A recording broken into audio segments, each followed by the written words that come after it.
Hey, welcome to Low Light Palace. Good to see you again.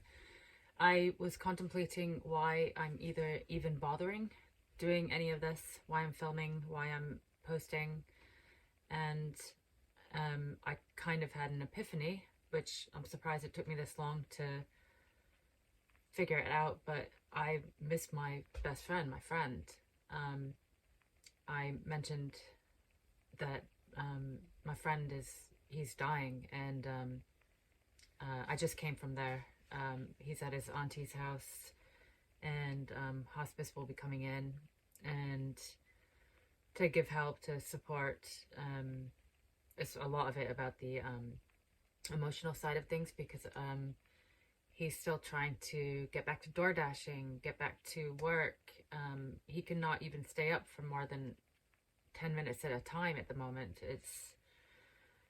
We've just seen a decline, a really big decline, and no improvement. And all of the doctor's notes in his my chart were basically saying, yeah, this is kind of, if we don't see an improvement, then it's hospice care. And I mean, of course, hospice doesn't always mean that's it. Uh, so if anybody, has somebody on hospice care, it doesn't mean that. I mean, my dad was on hospice care for like 2 years when we were taking care of him. So every case is different, but just seeing how he is, and like I said, the decline is just really awful to see. And a lot of what I've been doing has been distractions. I've been trying to keep busy. I've been doing anything but not trying to process and think about it, because I feel like if I do let it out, then it's not going to stop, and then I won't be able to function and go to work and all the things that I need to do in my life besides, this what's happening, with my friend.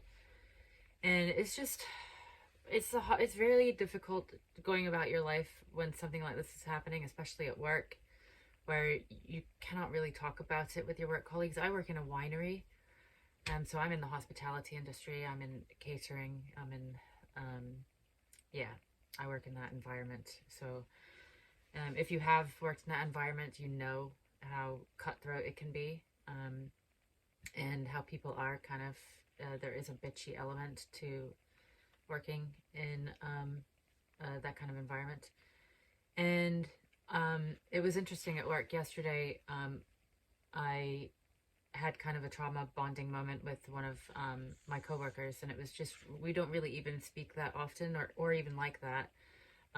But we both, were having that moment at the same time, and she mentioned like having tunnel vision, and I can totally identify with that, because with my anxiety, which I hate saying my anxiety, it's like feels like I'm owning it and I want it, or that I identify with it, but it's just been living with me for so long. I guess I say that, but I try to tell myself to say not to say that.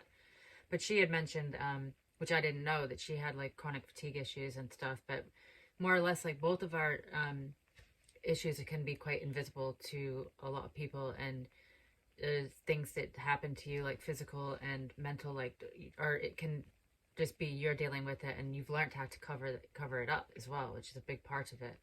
And yeah, we were kind of in a closet. We call it hell.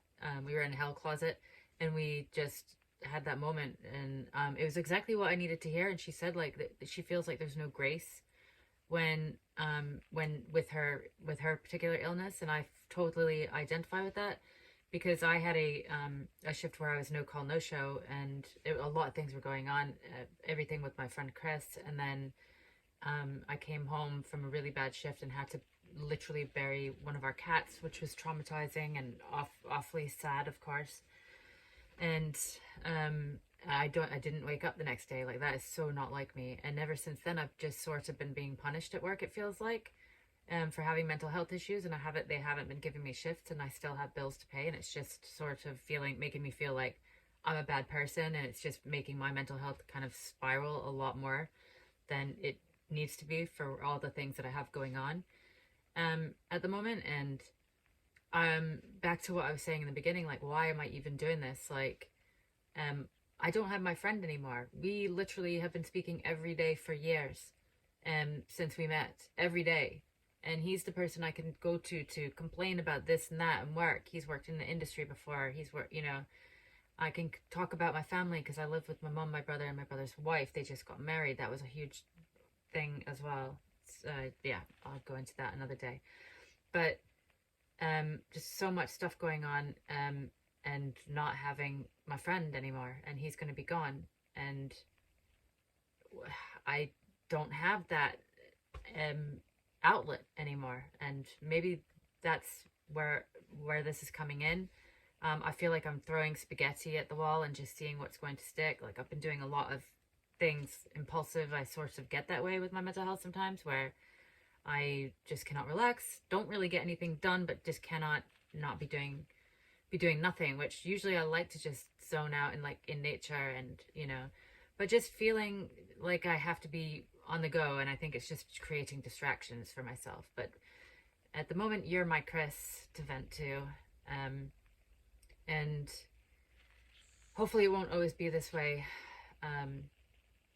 You know, nothing ever stays the same, and that's a good thing and a bad thing, but it is life as we know it.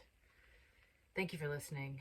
I'm going to probably do something else now. I don't know what, but I know my phone's about to die, so I'd rather just sort of end. I need to get a new phone, blah, blah, blah.